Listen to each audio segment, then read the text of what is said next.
Good evening, everyone. I want to thank everyone for coming out this evening as we are here to conduct our Youth Electoral Reform Town Hall. I want to thank first and foremost everyone who came out this evening and, of course, everyone who joined online. I want to start off by just giving a few housekeeping notes for everyone. First, we do have some refreshments at the back, so please enjoy some sandwiches, soup, and cookies. Of course, for those who are online, we want to ensure that you have maximum participation. So throughout the slide, we have these QR codes, which you could scan with your cell phone and submit any questions that you might have. So if you take your phone and scan the QR code or put in the digits, then we should be able to collect your questions and answer them as we go along. First and foremost, I want to thank the Honorable Diallo Rabane for being here tonight to present for us as we are undergoing the comprehensive electoral reform process. Of course, since the last election, this was a hot topic, and of course, the government has begun the process of reforming our election system. For those online, once again, you do have the QR code there, and also in the chat, I will be putting in the QR code and the link to join the electoral reform contact list. And for those in the audience, you may see the chairs with the QR codes already there where you could scan and join the contact list to keep updated on any reforms that may be going on. So without further ado, I would like to hand it over to the Honorable Minister Diallo Rabane as he gives this presentation. Thank you, Mr. Rabane. Can you unmute my mic in Teams?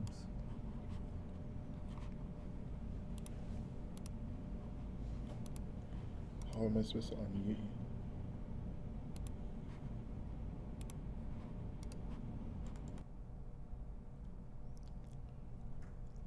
I can't unmute. All right, I got it.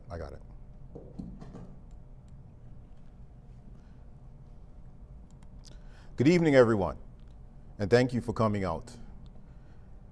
As my aide, Shamori, said, I'm Diallo Rabane, the Minister for the Cabinet Office and Digital Innovation.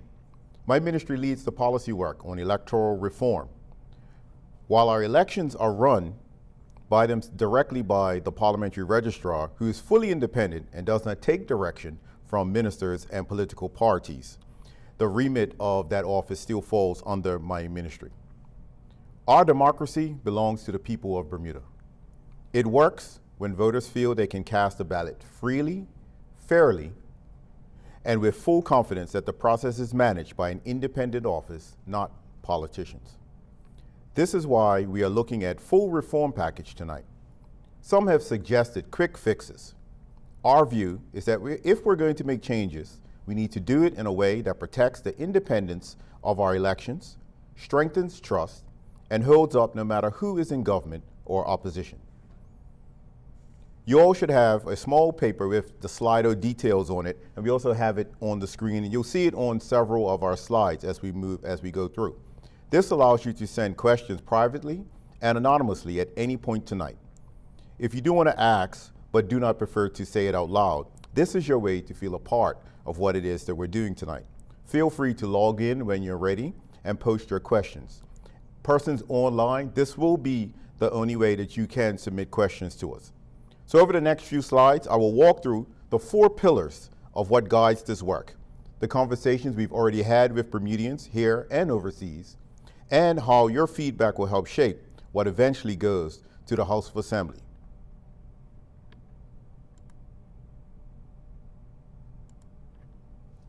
When we say comprehensive electoral reform, we're not simply talking about adding absentee voting to an old system. Parts of our election laws were built in a different time. And this is our moment to update the whole framework in a sensible, coordinated way. This means looking at how we register voters, how election day is actually run, how campaigns are funded, how the entire process is overseen. The goal is straightforward: expand access to the ballot, modernize our laws using recognized international standards, and reinforce public trust that Bermuda's elections are independent, fair, and well run. This isn't about changing everything or touching the Constitution. Within the powers we have, we're taking a serious, full look at what we can improve now so the system works for every eligible Bermudian today and in the years ahead.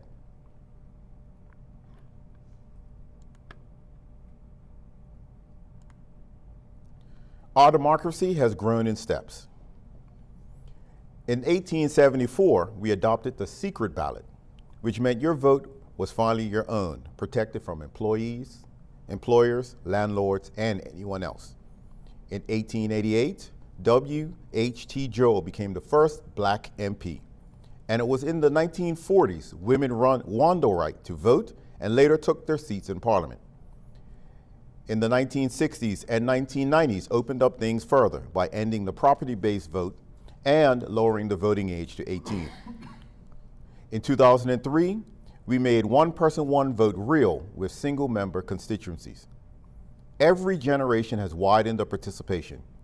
So what we're discussing tonight is simply a next step in that long journey of making our system more open, more fair, and more reflective of Bermuda today.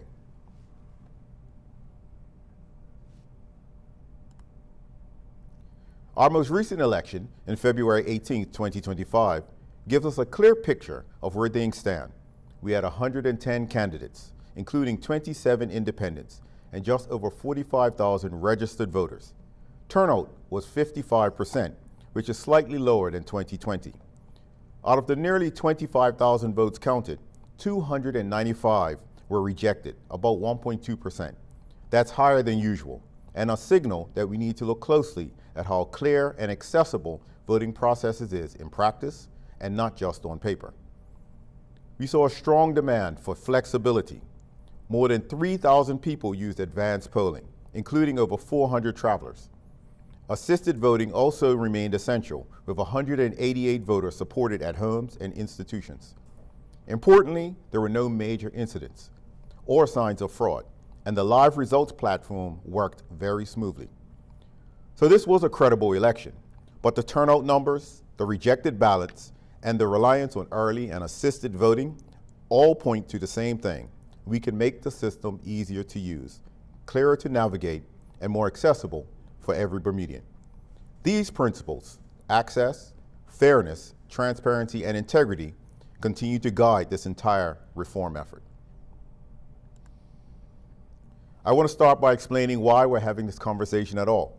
Our elections work, the people have confidence in the process. At the same time, there are areas where we can strengthen what already exists. We want voter rolls to be routinely checked, protect people's privacy, and provide the public with a clear, simple information. We want also to look at how more Bermudians can cast a ballot, especially those overseas or anyone who may struggle to get to a polling station on election day. We're aiming for a clearer election day playbook so that every station and every campaign follows the same set of rules and laws around undue influence and bribery stay up to date. On the practical side, we want to modernize how elections are run and reported so the system is easier to manage and easier for the public to understand. And finally, we're taking a careful look at campaign finance, party rules, and the overall oversight of the Parliamentary Registrar's Office. This is about supporting the registrar with the structure, independence, and tools needed to keep the process strong and trusted. We're grounding our work in the standards set by the Commonwealth Parliamentary Association.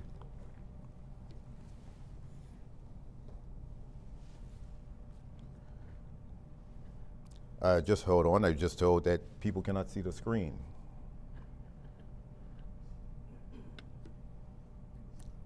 Shamari, is it not?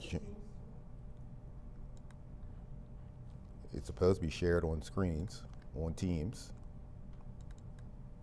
Not sure what happened there. Can you see it now? I can see it now. We're grounding this work in the standards set by the Commonwealth Parliamentary Association, not to copy anyone, but to measure ourselves against recognized best practice. Voter access and registration, The goal is accurate rolls before every election, secure options for eligible Bermudians overseas, and a fair challenge process that still protects privacy. On election day, the benchmark is uniform rules at every station, clear information, and published steps for handling challenges, spoiled ballots, and close results. For campaigns and election finance, it's public reporting of major donations and spending, sensible thresholds, and consistent use for parties, candidates, and third-party groups, including digital activity. And finally, strong oversight, a parliamentary registry office with a clear mandate, real enforcement tools, and public reporting after each election. These are the standards we are steering towards, practical steps that strengthen a system that already works. These are the 4 pillars that will guide this reform.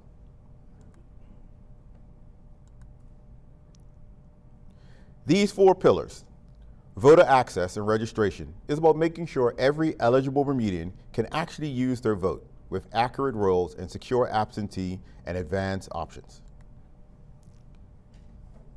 Election day voting processes cover what happens at the polls, so every station runs in the same clear standard while still respecting our election culture. Campaigning and political finance is where for the first time we're looking to introduce clear rules on donations, spending, and digital campaigning with real transparency for the public. And electoral governance and oversight strengthens the Parliamentary Registrar's Office, the independent oversight and powers and reporting needed to enforce those rules fairly. Pillar 1, voter access and registration revised. This first pillar is about making the right to vote something people can actually use. We're looking at secure absentee and advance options for eligible Bermudians overseas, for people who cannot easily reach a polling station. We will also review election scheduling so work, school, and care duties don't get in the way of voting. We want voter rolls that are genuinely accurate before each election. This means stronger routine uptake, smarter data sharing, and exploring more automatic or streamlined ways to register, check your details, and fix errors. We also want clear rules for when someone is added, removed, or reinstated, especially returning Bermudians. And finally, we are aiming for a better balance on how the registrar is published and challenged. Parties should be able to scrutinize and object where needed, but voters' privacy and data must still be protected. Election day voting processes. This pillar focuses on creating one clear election hand playbook. Every polling station should be working from the same set of procedures from opening to closing.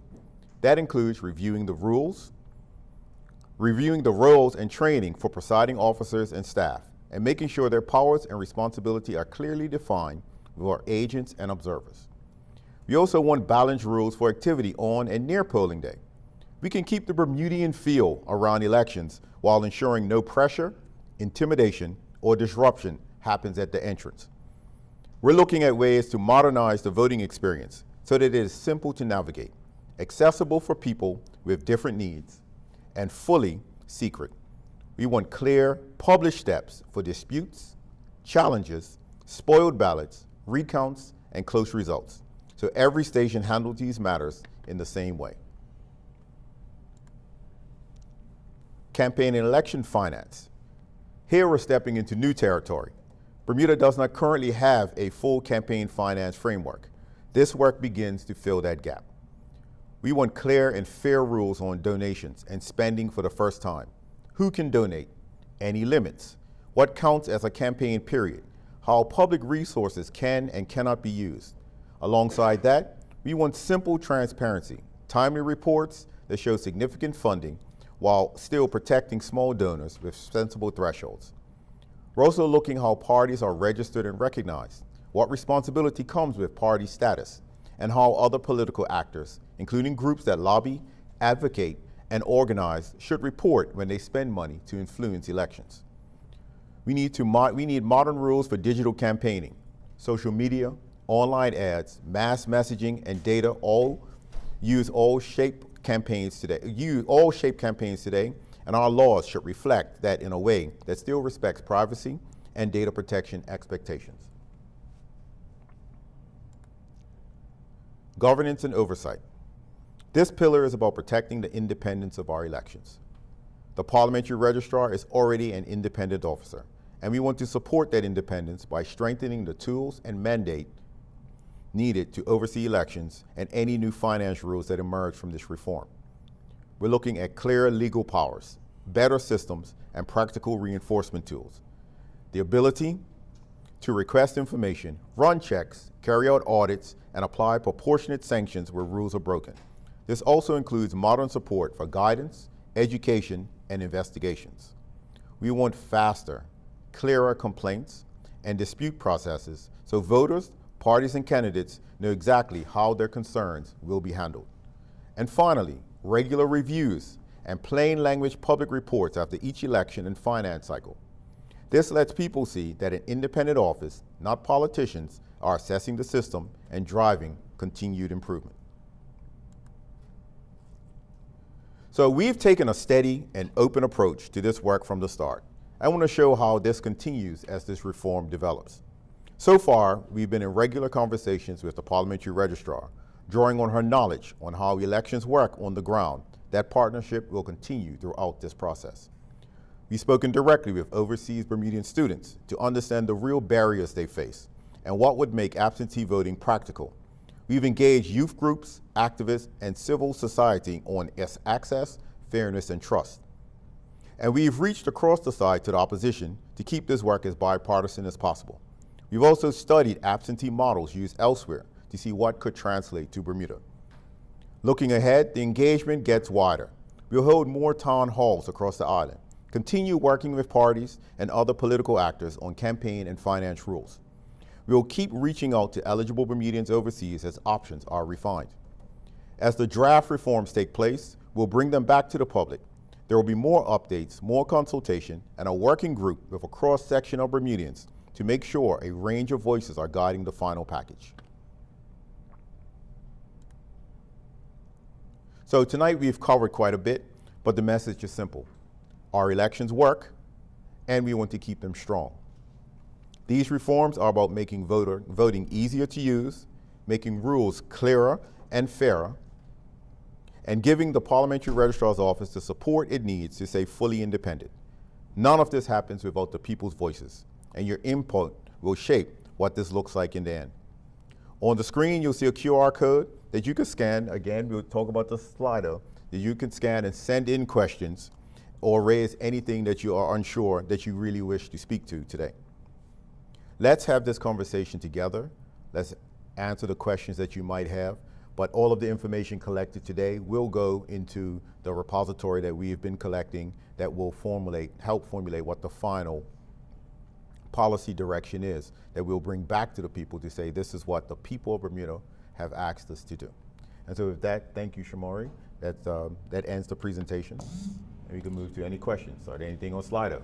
Well, thank you, Minister Rabane, for that presentation. And just looking at Slido, just giving a little instruction again, you can scan the QR code or you can go on slido.com and put in the digits there. There are no questions on Slido as of yet, but if any questions from the audience, we would love to take those.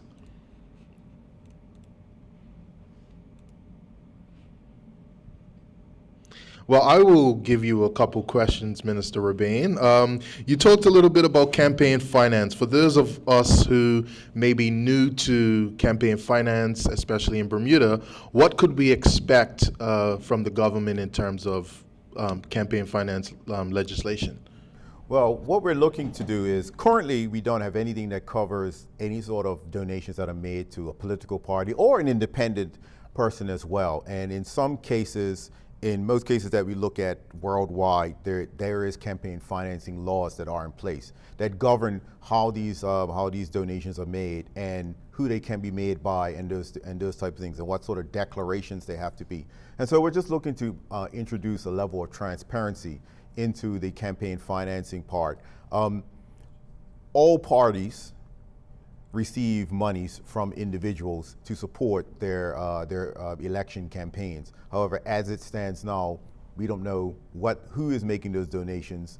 Are they like, for example, you take the U.S., it's illegal for anyone who's not a U.S. citizen to donate to a campaign. And of course, those are the types of things we're looking to implement. But however, again, this is more of a conversation, what we get from our Bermudian partners and what it is that they would like to see.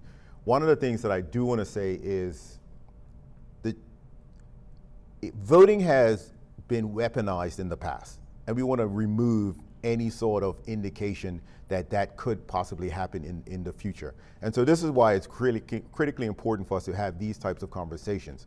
There are some persons who think, no, don't touch anything. It works, let's not move forward. There are others that say, yes, we need to be more modern, and we need to, especially when it comes to allowing our students to vote in such a certain way. And so those are the things that we're looking to modernize our democracy and not put it in one of those spaces where, depending on who is calling the election, depending on who's got the most donations, that unfair advantages do exist, but just based on that. It should be about who you want to vote for, why you want to vote for them, and the politician should be held to, the persons aiming to be politicians should be held to a standard that says we are open and transparent at all times. Thank you for that, Minister. Another follow-up question, because we are yet to have any questions on Slido. You talked a little bit about absentee voting for students. What other ways are you looking at when it comes to expanding voter access? We certainly definitely want to take advantage of advanced polling. That's something that actually should be, if you look at other countries, they do allow advanced polling. It's not just limited to persons who are going to be off island at that time or flying out. Advanced polling has expanded under the Progressive Labor Party. Previously, it was only allowed for persons who were going to be off island during that period. It then was expanded to senior citizens, and then it's now been expanded to campaign workers. The candidates can now vote in advanced polling. Seniors can vote in advanced polling. Workers that are working on the day in the election polls can now vote in advanced polling. And so it has expanded, and we see, based on the research that we've been doing, that there could be a wider group that could benefit from that. What we're trying to do is not encourage people to just want to vote in advanced poll and not on the actual day itself. But we do believe that there can be some options that could be explored to give people a wider access to the ballot itself outside of just that single day. Thank you for that, Minister. And we do have some questions coming in. The first one here is, what is the timeline that you're looking at for these reforms? When can the Bermudian public expect for these reforms to be rolled out? We had made a promise the Progressive Labor Party made a promise in our election platform that we would introduce absentee balloting and electoral reform that included absentee balloting and campaign finance rules. I have made several announcements, the first being when we first convened after the election, that September 2026 is the deadline that I have been given by my boss to have this ready. And so we are actively moving towards that, but if we have it before then, that would be a plus. But September 2026 is the deadline for us to have all of this in place and the legislation passed in the House of Assembly. All right, September 2026. Okay. The next question we have from Slido is why was the opposition bill withdrawn at the last minute and when it was on the order paper for 2 months?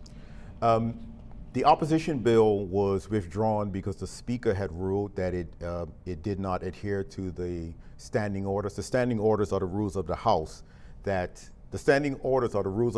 all of us must follow. And the Speaker's ruling is final. So the Speaker ruled that it did not adhere to the rules of the House and then withdrew it. That could happen to any bill, no matter how long it sits on the order paper. If it's found to be afoul of the rules, it can be withdrawn, and the Speaker's decision on that is final. So that's the Speaker's decision? Yes. Okay. Next question is back to the timeline. What happens if the government doesn't meet the deadline that they've set? That is not an option. That is absolutely not an option, and this will be in place by September 2026. It is something that it's the same thing as if you do not complete that project that you've been assigned at your job. We all know what happens when that happens. Well, thank you for that, Minister. Apologies for that. Question here about the absentee voting. Is this going to be just for students? And that's always an interesting question that has come forth. In our election platform, we said students, currently students voting, students who are residing overseas.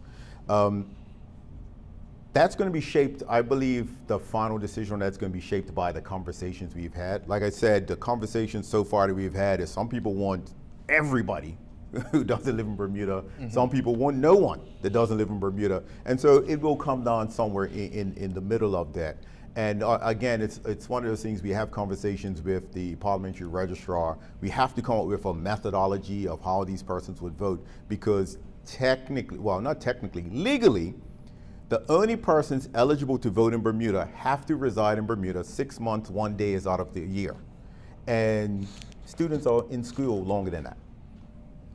It's cumulatively throughout the year. So students are in school for 8 months out of the year. So as it stands now, they actually don't qualify, legally don't qualify to vote. So those are the types of things we have to look at how we can modernize and make more efficient. So they can be, so those persons can be given access to the vote. And that's where you often hear us use the term eligible voters.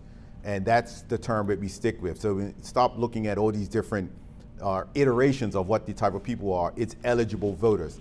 And there are some things that we need to do, because currently now we have, I will say we have ineligible voters that do vote, who don't live here but fly in just for the election and all of those types of things. So that's where we talk about the modernization of it and making it completely fair, is we have to start addressing those issues as well. But once we get to a point where we know how we're going to do this, that's where we'll move forward, and I'm sure that slowly we'll start to expand. As I spoke earlier today, the elections is a sensitive topic. It almost rates up there with immigration reform when it comes to that type of discussion in Bermuda, because of the historical nature of elections being used as weaponized, to be used for not the best thing for the entire country. And so those are the types of really, really critical conversations we need to have to see how far do we want to go and how far we're going to go as we do this.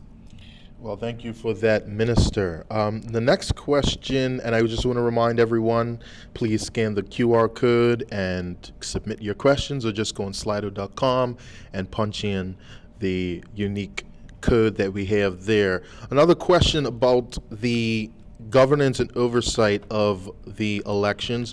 What is the thinking when it comes to the government's proposals when it comes to electoral governance and oversight? What powers are you planning to give to the parliamentary registrar, or what changes are being considered? Well, the parliamentary registrar is an independent body that oversees all of our elections, whether it be municipal, by-elections, or general elections. And so there's no intention to diminish any of those powers that the parliamentary registrar currently has. What we want to do, and we've had conversations with her on how she can strengthen, or I keep saying she because the parliamentary registrar is a female at the moment. The one before her was a male, so I guess I would have been saying he. But the how she can strengthen what she already does and bring more, I guess we'd say, teeth to some of the things that currently takes place under her remit. And so we're just going to be looking at what needs to be expanded, or what needs to be more tightened up in terms of made more clearer on how that works. We mentioned one thing we talked about was campaign financing, which is something she doesn't do now, or anybody does. And so we'll have to see where that actually fits. Does it fit under her remit? Is it partly the parliamentary registrar and some other entity like the Ministry of Finance? It'll have to, those are the types of conversations we'll have to have honest and open discussion about, and then see where that lies. Thank you, Minister. Another question here. You talk about weaponizing of the vote, but can you explain why government has called the last two elections when students were away? Elections, there are lots of factors that go into when elections are called. I have not had the privilege of being the premier of the country, so I cannot fully say why an election was called at a certain time. What we are looking to do now is to provide a regime where as many of our students would be able to vote in the next election without having to fly here. And so that's why we're actually having these conversations. Thank you for that, Minister. Once again, please scan the QR code and submit your questions online via Slido, or you can just go on slido.com and put in the one-time code there on the screen. I'll ask you a question myself, Minister, because we do not have any more questions on Slido. Let's talk about it. Something that a lot of people talked about post-election was the number or amount of MPs. Is that something in the scope of these reforms? It is something that had been mentioned, and I do have to bring that. I talk to that because it's something that was mentioned in our election platform. The changing of the number of MPs is a constitutional matter. It's not a electoral reform matter. And so while that discussion will take place, there is, and not to usurp anything that's coming down the pipeline, but there will be discussions around constitutional reform being led by the AG's chambers at some point in the very near future, and perhaps that's something that will come under that. But the things that we're talking about now, electoral reform, actually do not cover the number of MPs that currently sit inside the House of Assembly. Alrighty, thank you, Minister. We don't have any more questions. I'll give some time for for people to submit. For those who are in the online, if you are having trouble putting your questions into Slido, I will allow you to just pop them in the chat that we have here. That's not a problem. Any questions in the room from the floor? Does anybody have any questions? I'm pretty sure someone has a question. Sure?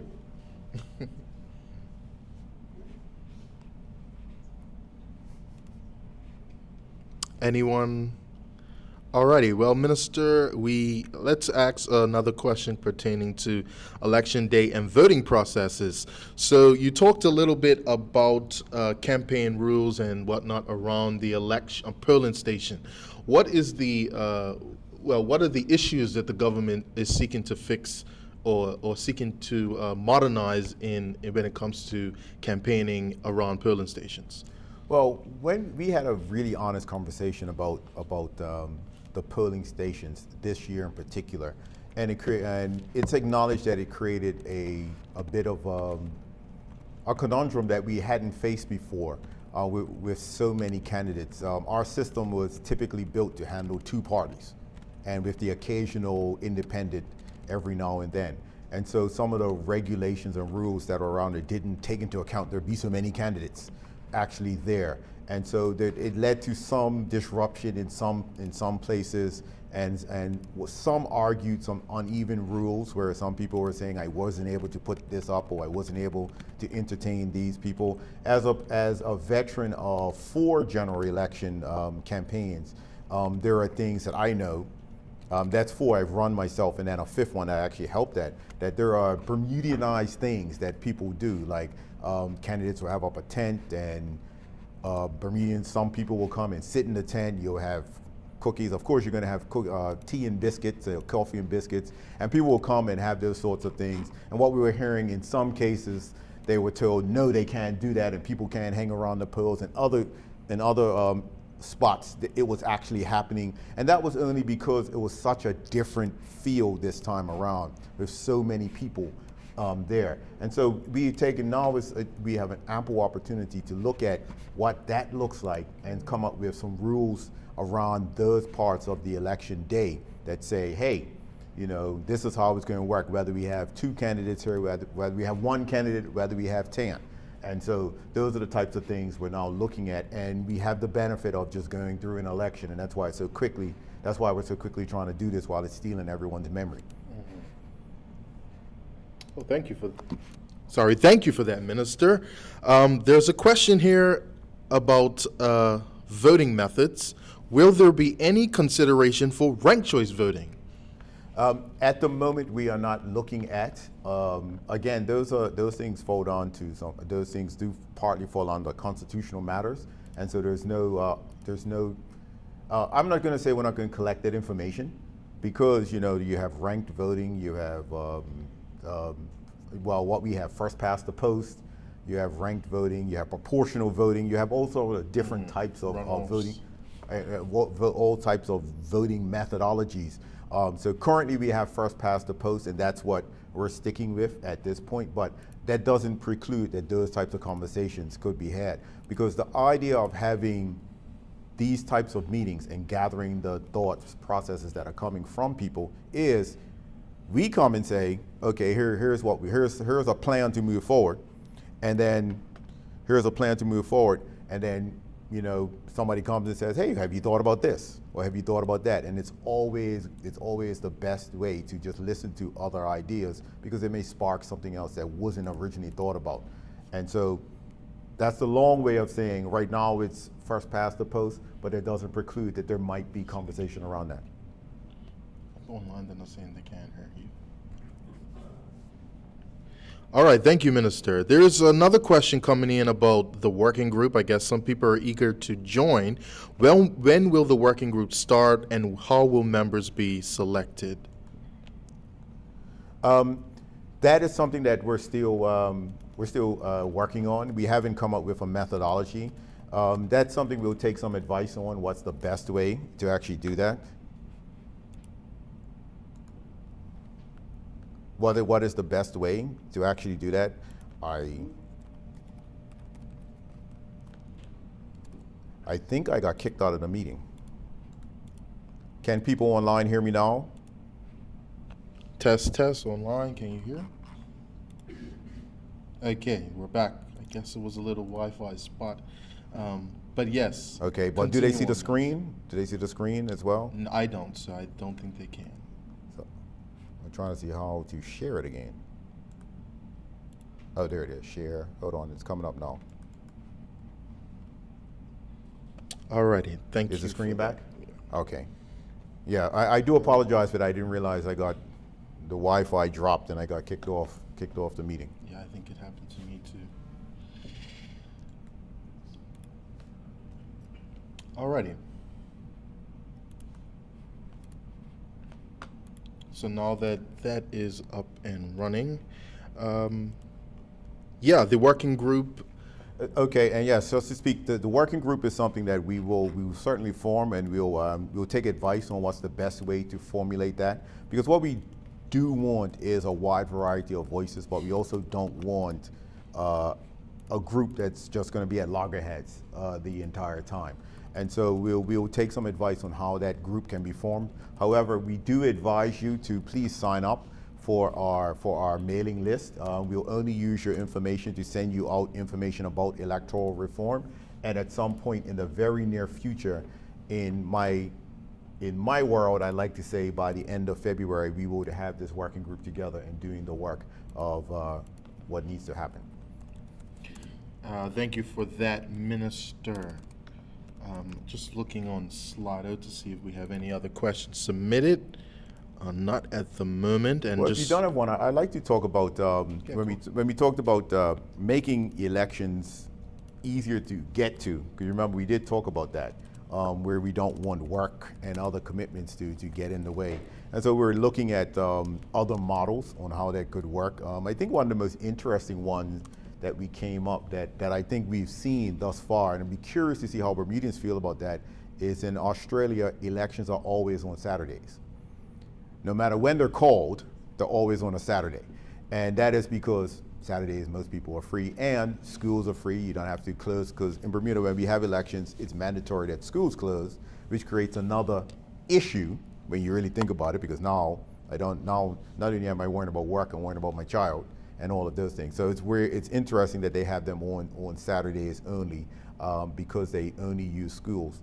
And interestingly, the PTAs are given latitude to be the only ones selling food during those, and the parties are not allowed to bring food, so the PTAs use it as a fundraiser. So I thought that was interesting. There are some other things that we certainly wouldn't consider, like in Bahamas, where all liquor sales are banned on election day, and all bars are ordered closed. But there are some ways that we can definitely look, and we're trying to get people to expand beyond just absentee voting and really think about this in a more holistic way. Because when we talk about this, first thing people want to talk about is absentee voting, and I recognize that is the hot topic as we speak now. But there is a whole lot of other things that go into this electoral reform that tie into absentee voting. So we might as well talk about all of those things and get them right, and to a point where we can advance what we're trying to do in a holistic form versus just chopping and changing and putting small changes that equal up to big ones as we move along. Thank you for that, Minister. We still don't have any more questions. I'll go to the room if anybody would love to contribute, even if it's a even if it's a comment.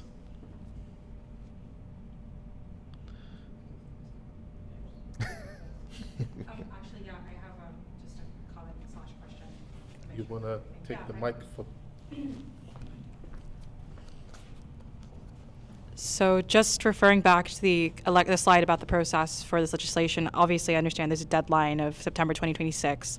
Do you have any kind of, I mean, looking at lots of the questions, I think there is kind of an appetite for broader electoral reform. That, I mean, obviously a lot of this is focused on the practicalities of voting, how we can make voting easier, as opposed to the structure of voting itself, which, as you note, is constitutional.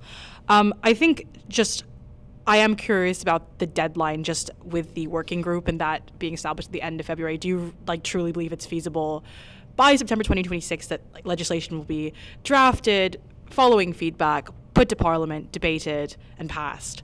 I'm just curious, because I think a lot of young people are concerned about this legislation ending up dead in the water and there not being a conclusion to it. So is there kind of a fail-safe or, an extended timeline that might, what are the contingencies in that case? Thank you for that, and I do recognize that is a concern. September 2026 is the deadline that we have been given, and so we've mapped out what it takes. So when you start with that, you start with where you want to finish, and then you work your way backwards. It took we spent quite a bit of time this summer talking to the parliamentary registrar and really getting to understand how elections work from the ground up.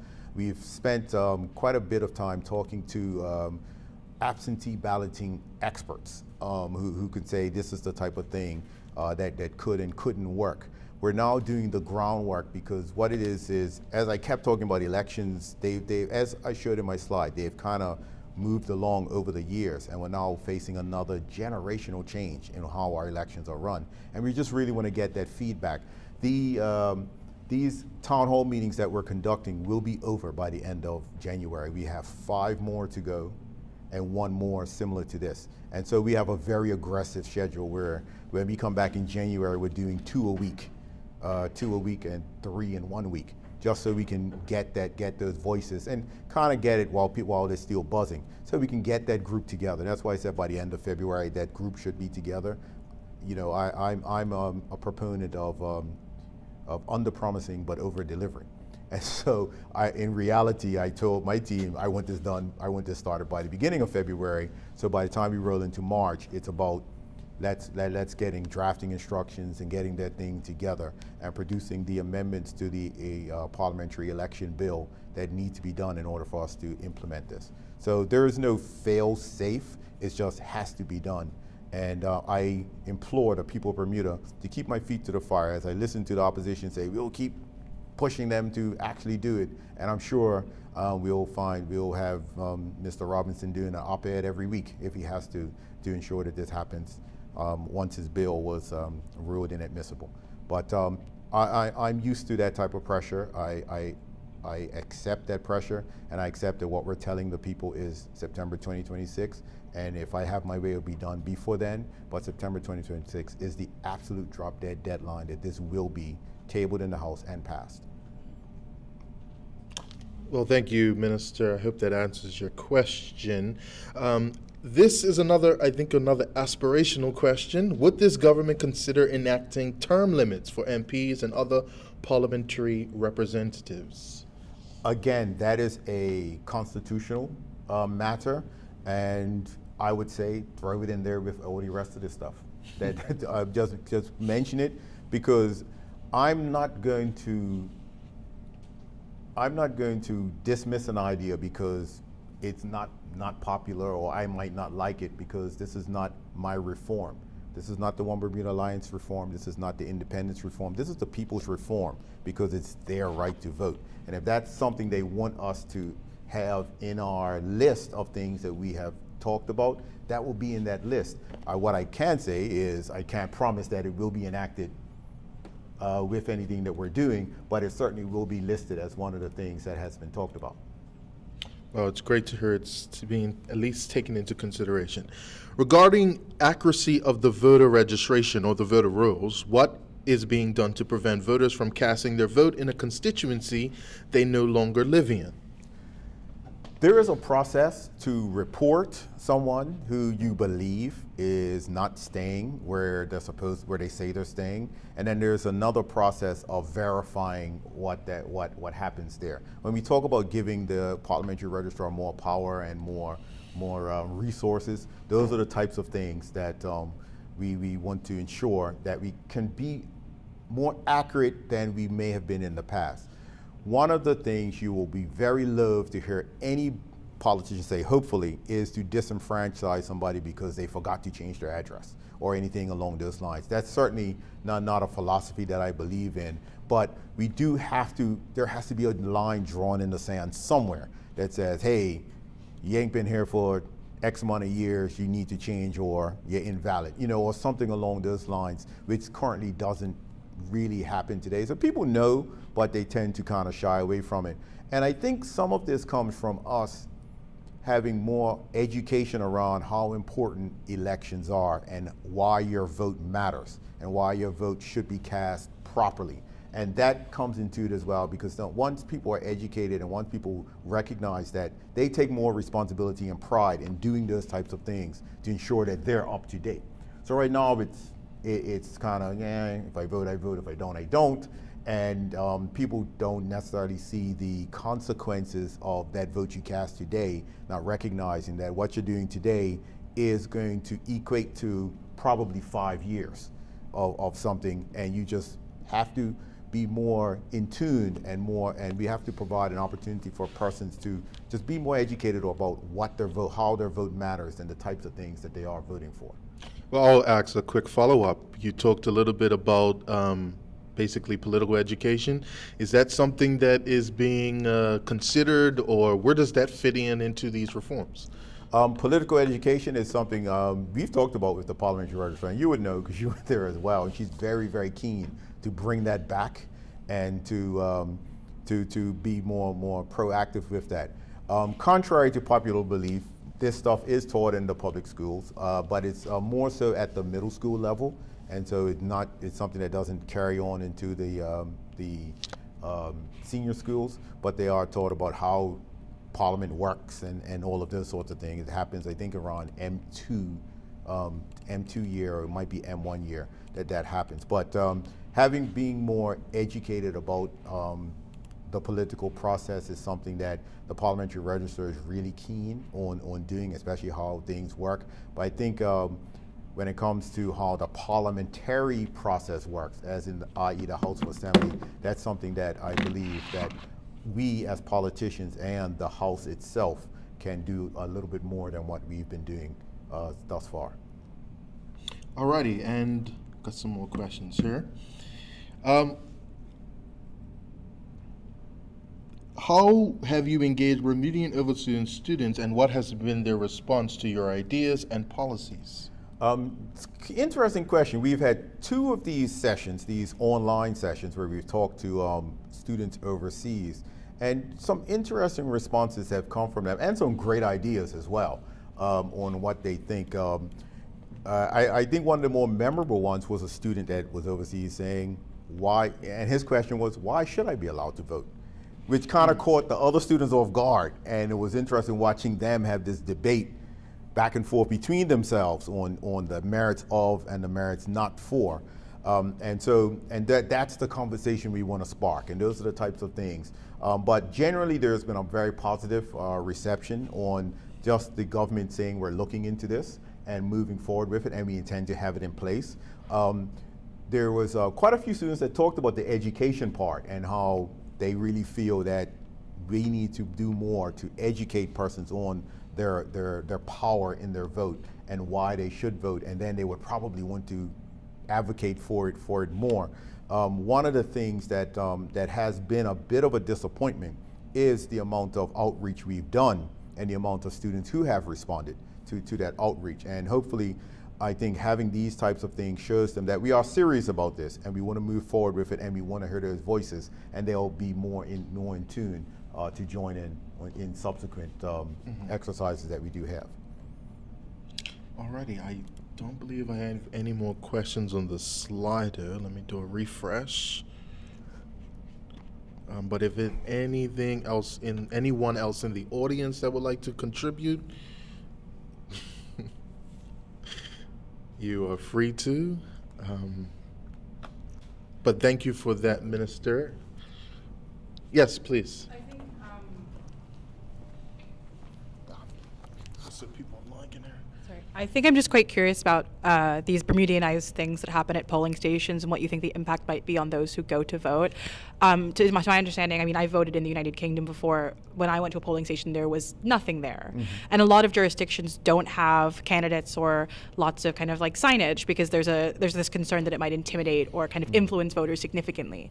So I'm just curious as to like what your response to that is, and like whether or not that might be like go underneath the kind of reforms in relation to how campaigns are carried out, because that could be a concern. I mean, I don't know if people are particularly influenced when they go to the polls, but I think there's a lot of other jurisdictions do like to curtail that. So I mean, would that fall underneath that, or is that something that's being considered by the government?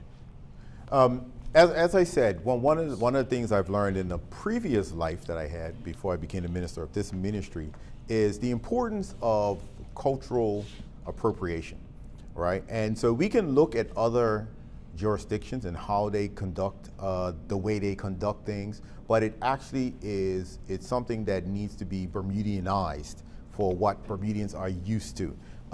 Bermudians, I would say, are very polite people when it comes to voting, because as I said, I've been through 4 general elections myself and helped out in a 5th one.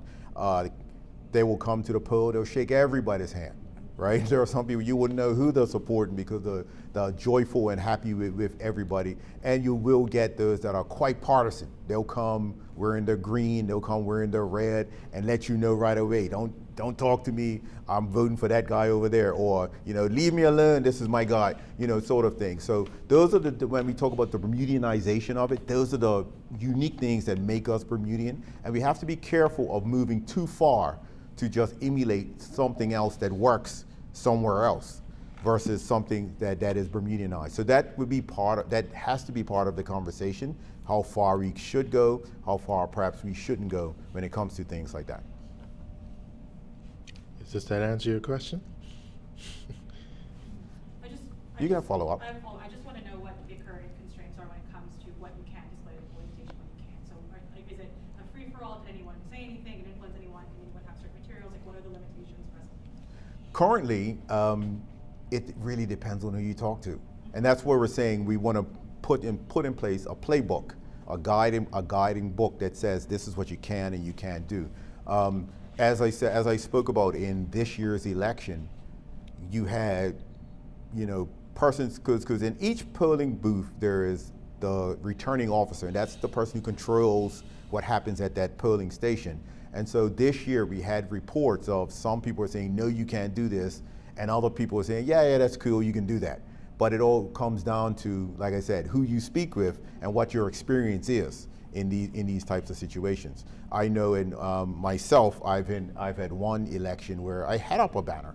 I've had another election where they said, no, you can't have a banner. And then it became, some of the questions were, well, where does it say that?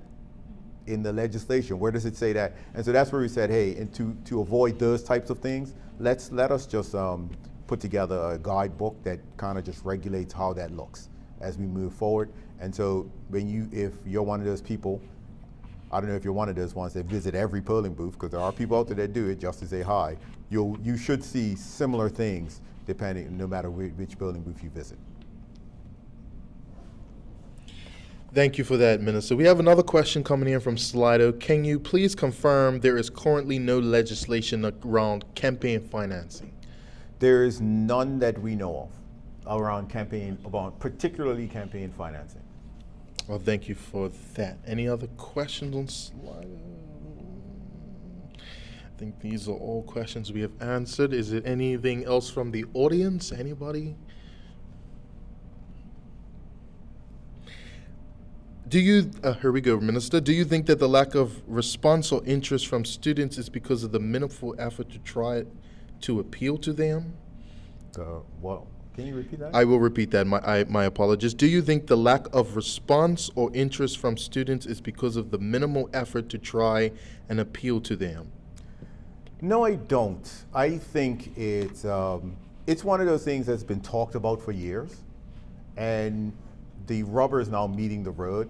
And this is not, I wouldn't say that this is foreign to anything that has been talked about in Bermuda and then it's finally moving forward. I believe momentum will pick up because it's real. It's actually going to happen, and it's something we want to get their voices. And one thing that I do know is, and I know you've heard me say this before, you miss every shot you don't take, right?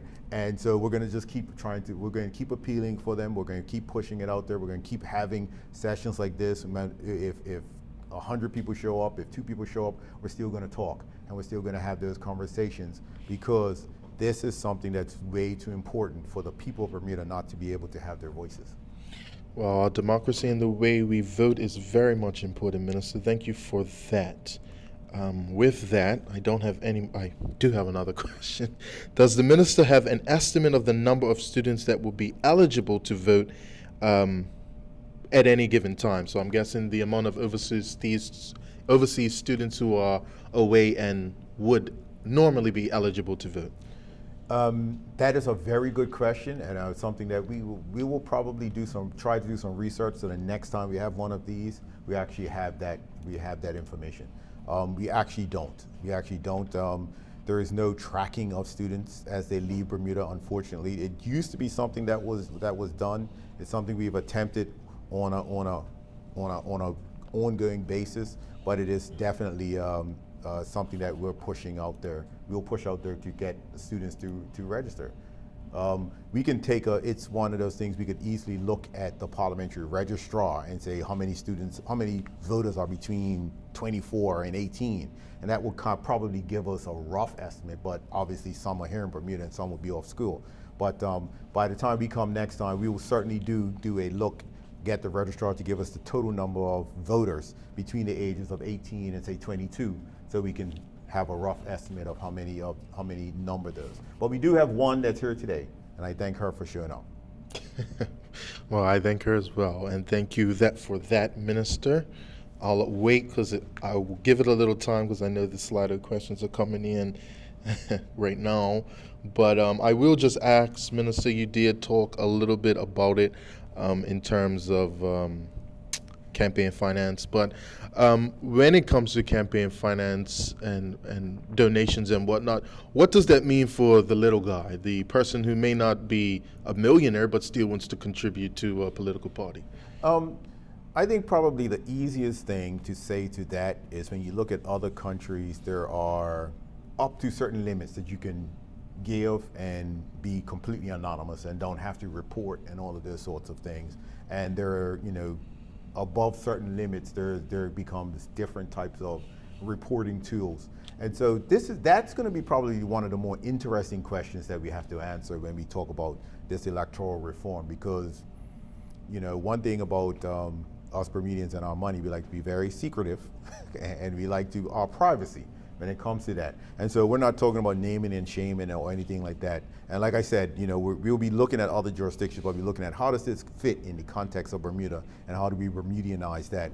And I know in most campaigns, a lot of people get a little $50 here, a little $25 there. And so that's something that shouldn't be held against them. But when you start talking about, anybody wants to come and give millions and millions of dollars, that might be something that needs to be reported on to say this is what we got. And so I don't want to discourage anyone, especially the small donors, from still donating. And that's we'll be certainly looking at that very, very carefully. Alrighty, Minister. Back to this question about Bermudians living overseas. How would you view an overseas Bermudian maintaining property in Bermuda, and paying land tax, but living overseas for large parts of the year? Again, I am a firm believer in a residency requirement. I am a firm believer of that there must be a tangible skin in the game connection to the country that you are voting in. Owning a house that perhaps the data could come back and say that's all you need. I'm not there.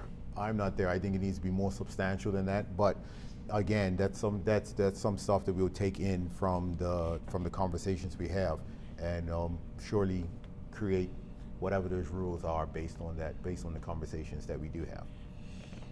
Well, thank you for that, Minister. We do have another question I'll put to you. What is your data metric to satisfy that what you're putting in law, I guess I should say, is representative of the people's will and not just political agenda? That's the idea of having these types of conversations. That's the idea of having a working group made up out of a wide variety of Bermudians from all walks of life to come back and say, this is the research we've done, this is what we're moving forward with. But again, at the end of the day, it's something that has to be equitable, it has to be fair, and it has to actually show that we're moving towards what it is that we want to move towards. There is no metric in the world that's ever going to say that we're going to get this 100% right. There's no metric that we can put in place that says everybody is just going to be ecstatically happy with whatever comes out at the end of the day. But at the end of the day, we have to, as a government, you quickly find that you have to figure out how to appeal to 100. If you're appealing to 100% of the people, there's always going to be that one person that dissents, and you got to figure out how to ameliorate those. So we will cross that bridge when we get to it. I have a feeling, and I simply know the way that these things work, that there are going to be some things in that report that I might not personally agree with, but because this is the will of the people, this is the things that we're going to move forward with. Thank you for that. This question, they may have missed a little bit of it, but I'll put it to you anyway. What do the parliamentary registrars, should be parliamentary registrar, think about this proposal, given that they are the technical officers responsible for this reform? I'll let you answer that. We've had lots of conversations with the parliamentary registrar. Her concern is always the sanctity of the vote, the integrity of the process, and make sure that anything that we do maintains the integrity of the process. So she will be, or the parliamentary registrar will be, fully engaged in this process as we move forward, because at the end of the day, it's her office that will have to administer this. And so we cannot do it without her input. Again, as I go back to the previous question I answered, I can see that there are going to be some things that she may not like, or think we should go in a different direction. But at the end of the day, it is the will of the people that need to win out here. Well, thank you for that, Minister. I appreciate that. I'll go to the audience once again and just reiterate if you guys have a question. All right, we have one. I think this is just more, I don't know if this is more of a comment or a question. I think it falls somewhere in between, but I think I understand what you're saying about trying to maintain traditions and manage expectations, but I think the question that I have really is if it comes between are cultural traditions and expectations and democracy, which one wins out? That's my sole question. Like, are we going to curtail these reforms for the sake of preserving traditions, which might be somewhat divorced from the electoral culture we already have? Or does democracy, is democracy going to be placed in front of them? And I think these questions, I mean, I understand what you're saying about, like, we're a very private country and lots of people don't really want to have their name on blast, right, for who they're donating to. But those things are very, very important democratic checks and balances, especially when we assess other decisions that governments make, right? Especially when it comes to, who gets a contract, for example, right? Mm-hmm. And I think that, so I think the final question, and I will stop giving my question/comments, really is, which one wins out, democracy or, cultural tradition in these circumstances? I'm going to give you a real politician answer on that one, right? We have to strike the balance. We have to strike the balance. I'll give you, and I'll tell you where I'm coming from with this. I know of a person who wanted to donate to a political party. I'm not going to say which one. But they said, but if I do a lot of work for government, and it would just look weird if I get more work and then it comes out that I donated because it looks like I bought off contracts. So that's the type of stuff we need to, and so some people may not look at it from that perspective, because this is not like a big contract, this is a small contract. I was like, wow, you probably get one contract every couple of years, but that was his real concern. And so we have to have those conversations to say, like you said, there may be some stuff that has to go more towards what is right, true, and or what we would consider democratic. There may be some stuff that may edge more towards what is tradition. So there has to be this fine balance. Like for example, when you said in other jurisdictions, there's nobody around the pool, that might be something where it's like, well, that's what works, but Bermudians like to come and say, well, I'm going to get some from the PLP tent, I'm going to get some cookies from the OBA tent, and independents are handing out flyers. I'm going to take a flyer, where that's like their outing for the day, so we might have to compromise that. But like you said, when it comes to other things like financial donations, we might have to draw a line in the sand and say, hey, anybody over this amount, your name will be mentioned. And so, and put a line in the sand and say, bam. So that's what I mean, it's like I said, a politician answer, we have to balance those things out, for sure. Well, thank you for that, Minister. Any follow-up there? Any follow-up? No, I think that's a satisfactory answer. I always get a little bit concerned when I see that, because you've got a lot of very liberal politicians in, I don't know, Eastern Bloc who say the free elections are, Western government decadent. So I'm always a little bit worried that big fan of democracy. Well, thank you for that, Asha, and thank you, Minister, for answering her question. We don't have any more from Slido, but if you would like, I could pose one final question. Okay. And my question would be an easy one for you. My question would be, throughout this entire reform process, what is something that you are most eager about when it comes to additions or changes to our democracy that you really think that the Bermudian people would also be receptive to? While as the politician, you'll hear me continuously say electoral reform, I'm actually really excited about the absentee balloting and the way that we've looked at it. And it really excites me with some of the things we've looked at and the security of that process and the people we've spoken to, and they've shown us how it's worked in other countries and how they've conducted it. And we've even gone through the process of how do you verify and all of this stuff, and showing your passport picture and face recognition and all of these things. It's actually an exciting thing to actually see that will certainly come into fruition and give at the minimum our students the opportunity to vote without having to think, okay, how do I get back for an election? I think some of the ideas that we've gleaned, I really like the one about elections have to be on a Saturday. I actually really like that. I would have never thought of that ever in anything, I think, because in my world, in my life, it's always been whenever they call an election, that's when it is. But if you say it's always got to be a Saturday, then we can certainly look forward to that. The campaign financing is a bit scary to me because of the things that I did mention, and that's going to be a real change from how Bermudians think about elections and how they move forward. I think the rest of the stuff is more of a natural progression, but this is something that it's going to be brand new, and it's going to take some time. It's almost like the PIPA rules. You know, it's like people don't understand. What you mean I can't, you gave me a number, what you mean I can't use it to send you messages all day long? You know, sort of thing. And so, but it will take time to catch on, and once it does, I think it'll make for a fairer, more equitable election cycle. I think one of the things we didn't talk about is part of campaign regulations is a question we're putting out there is, should candidates be all given a certain amount of money from a pool that the government takes, so everybody starts on an equal footing? You know, and that's what happens everywhere else in the world. When you talk about, as you mentioned, about democracy, that's democracy, where everybody gets the same starting, everybody gets to start on the same level. Now, if you go out and work your tail off and get more, you know, that's on you, but you're not starting from zero and somebody else is already starting way ahead of you. There's always, and so that's one thing that when we talked about campaign financing, that really kind of drove it from there, when we said, well, should people, because now you said 110 candidates, but then someone in one of our meetings said, well, what if they take the money and just go to the bar with it? You know? And so that was another, brings in another thing, you know, should there be a threshold for persons who run? Right now, to qualify to run an election, you only need 2 signatures. And, you know, should there be a threshold? Again, that's a Bermudian thing.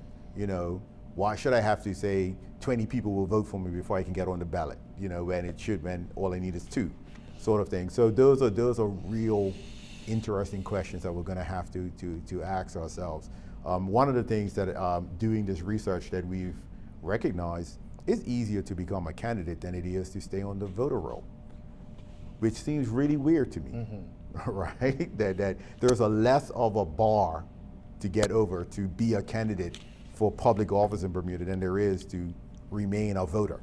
And so those are the types of things that we do have to have honest conversation about and say, you know, it worked before, but we're in a different world now, and people could possibly just take advantage of these, I wouldn't call them loopholes, but little anomalies that do currently exist. And so why not take this opportunity to actually close those, bring some uniformity to it, while still at the same time maintaining the Bermudianness of the way we run elections. I mean, just think about it. If we went to electronic voting machines inside the poll, our elections will be tallied up within minutes of the polls closing. But is that a step too far? Because there are some people that love that. Pull out the ballot, you look at, well, I know I've been in there, you've been in one. You pull out the ballot, you show it to everybody, you say this person voted, and someone says, I think the X is, you know, and people love that. But think about if we went to voting machines. I mean, I am a member of organizations that use voting machines, and we have, you know, in Bermuda, you probably got maybe 600 people voting. I'm in organizations, you have 5,000 people voting, and the results are known within 30 minutes because it's all electronic. But those are the types of conversations we will have as we move forward. And I think, as with anything in Bermuda, there are some things that we can take leaps on, and other things we have to take baby steps on. And so it's just that combination. I got some questions while you were talking. There we go. You want to go for it? Yes. Okay. Will we be looking to automate the vote count? I think you just talked about that. I just talked about that. So yeah, go ahead. Well, I just mentioned that as automating the vote count is something that's aspirational, but I don't think it's something that we're ready to do at this moment. I can see it happening in the future, but again, that's one of those things you probably need those baby steps to move forward with. Absentee voting, I would say that's a leap that we're ready to take, but electronic tabulation is something that we're still probably got to get used to. Alrighty, and I think you touched on this a little bit, but it's always good to reiterate it. How will the government ensure that proposed electoral reforms, especially around absentee voting, improve access for overseas Bermudians while maintaining the transparency, security, and public trust in the voting process? And that is the absolute spot-on question that we were talking about tonight, and the reason why we have decided that this is the route to go. Gather the information, develop the policy around how that works, test that policy with the people of Bermuda, and then create legislation that brings that policy in force. And so that's how we plan to do that. The idea is to keep our elections as fair, transparent, and equitable as possible, but allowing this other cadre of persons to cast their ballots securely, in fact. So for those of you out there listening, mail-in ballots will never be used. That's one thing that we've drawn the line in, to say no mail-in ballots, it'll all be electronic style of voting. And so other people have come and said, well, what if Granny wants to vote and doesn't know how to use the phone? We'll have to figure out how that process works for Granny and Grandpa. I'm sorry, Grandpa, I didn't mean to leave you out. But we have to figure that out. But certainly mail-in ballots is something that it's just economically, it's not worth it. And the issues that can be surrounding that is certainly not worth it for elections that are as small as ours. And a follow-up to that, what independent oversight will be in place to monitor the implementation of any new voting procedures? That the individual oversight comes under the parliamentary registrar. For those who don't know, the parliamentary registrar reports directly to the governor, not to the government. The government passes the laws that the registrar follows, but the registrar is the one that puts those laws into effect. Thank you for that. And how will these reforms make voting more accessible for those who are not overseas, us here in Bermuda? Well, in the beginning, we talked about the possibility of expanding the advanced voting. Previously, it was only for persons traveling. Now it covers persons traveling, seniors, persons. You now have visits in persons who cannot leave home. They get actual visits, so they could vote during advanced polling. Candidates, persons working at the polling booths can vote. And so it has expanded over the years, and quite rapidly over the last 2 elections. It has expanded. So the idea is to look at how that could expand even more so in the coming future. Alrighty, and I think that's all for the Slido questions. We will go back to the floor for any more. And if there are no more on Slido or in Teams, I'll give the minister some time to wrap up. Just give you guys a little quick minute to enter any last minute questions you may have.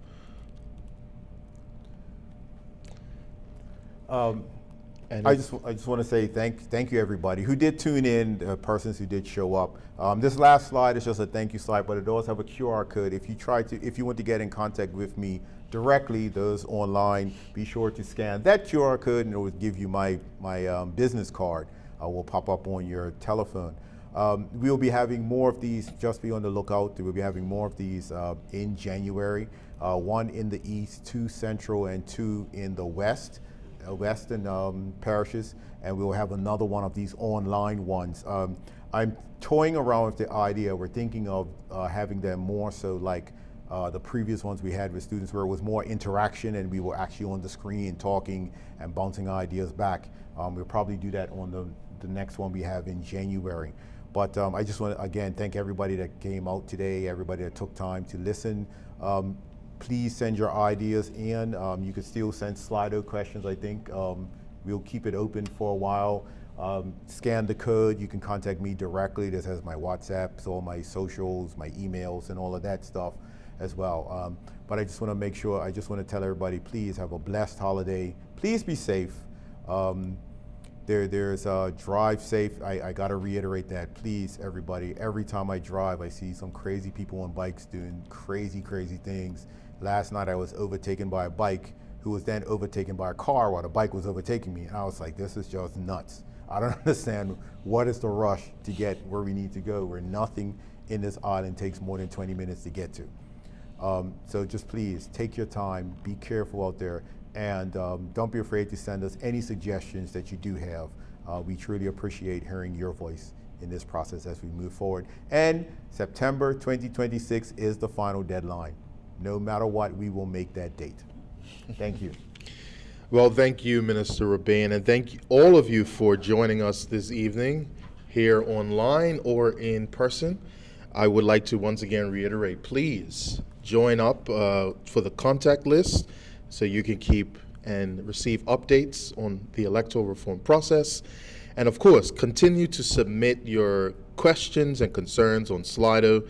And for those of you here with us in the room, please feel free to enjoy some refreshments. Thank you again, Minister Rebane, and thank you all for joining us this evening and participating in this reform process. Thank you. All right, thank you and good night.